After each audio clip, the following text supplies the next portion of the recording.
Nag-try siya sa akin na manghiram ng 7K. So kahit na marami akong ipon ay hindi ko yun pinapaalam sa kanya. Na kasi naka-reserve yun for my son. At sabi ko sa kanya, allowance yun ng anak ko. Pero nagdadabog siya na parang batang hindi nabigyan ng candy. Sinagot niya ako na, pag pang-abono sa akin wala pero sa anak mo meron. So anong lagay? Yung anak mo na lang ba yung obligasyon mo?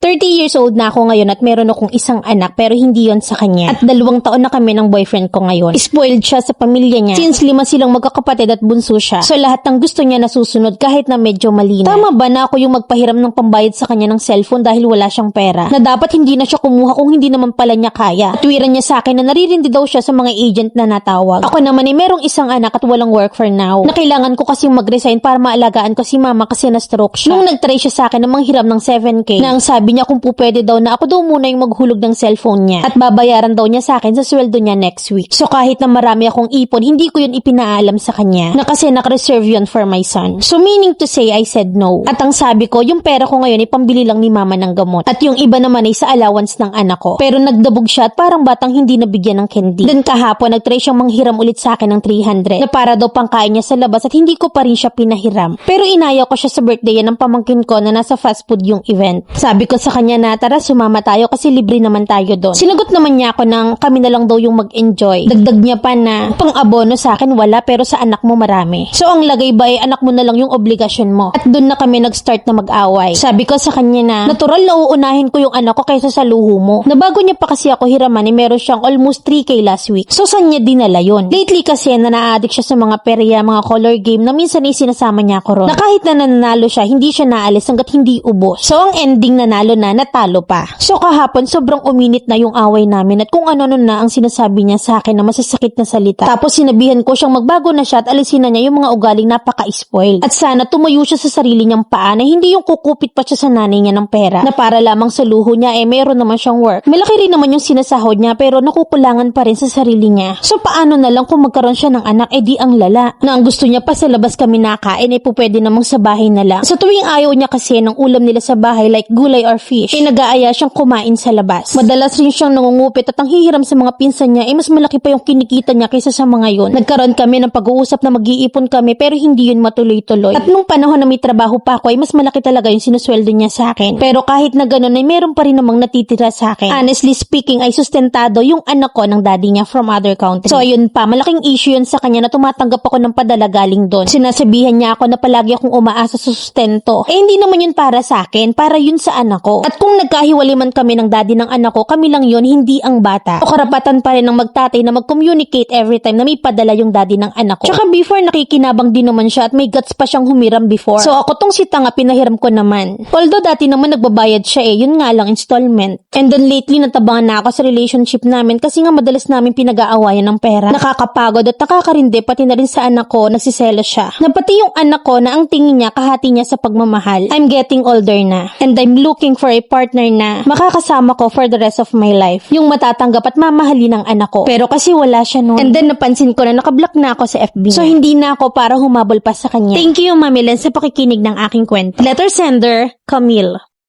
Grabe, natawa ako doon sa sinabi niya na ang lagay ay anak mo lang yung obligasyon mo. Diyos ko, mapapamura ka na lang talaga sa ganyang klase ng lalaki. Ano ba yung partner mo? Kailangan pang palitan ng diaper na parang baby? Mas mabuti pa na kayo na lang ng anak mo. Na parang walang balls O baka may balls nga pero napapak na rin ng kapwa niya ibon. Iwi ang partner mo ha. Kasi dapat tanggap niya yung sitwasyon mo sa anak mo kasi package kayo Pag single mom ka, hindi ka dapat pumapag-ibig lang. Na dapat pati yung anak mo naaambunan. Hindi yung parang siya pa yung alagain sa relasyon Kaya instead na maghanap ka ng partner na makakasama mo, mag-focus ka na lang muna dyan sa anak mo. Siya na lang muna yung maging center of your attention at yung mother mo. Na kasi magiging burden lang sa'yo yung ganyang klase ng lalaki. Tsaka sustentado naman pala yung anak mo. You don't need a partner in life kung ganyan din lang naman ang makikita mo. In short, na huwag kang maghanap ng batong ipupukpok sa ulo mo, te. Nagkamali ka na nung una papangalwa ka pa ba? Be wise naman this time. At kung yung kagustuhan mong may makasama ka sa buhay ang dahilan ng pakikipagrelasyon mo, di ka makakahanap ng matino. Yung description mo sa boyfriend mo na wala man lang pa konsuelo de bobo, mantakin mo na nagsiselos pati sa anak mo. Na baka mamaya mauna pang magkaroon ng bigote yung anak mo.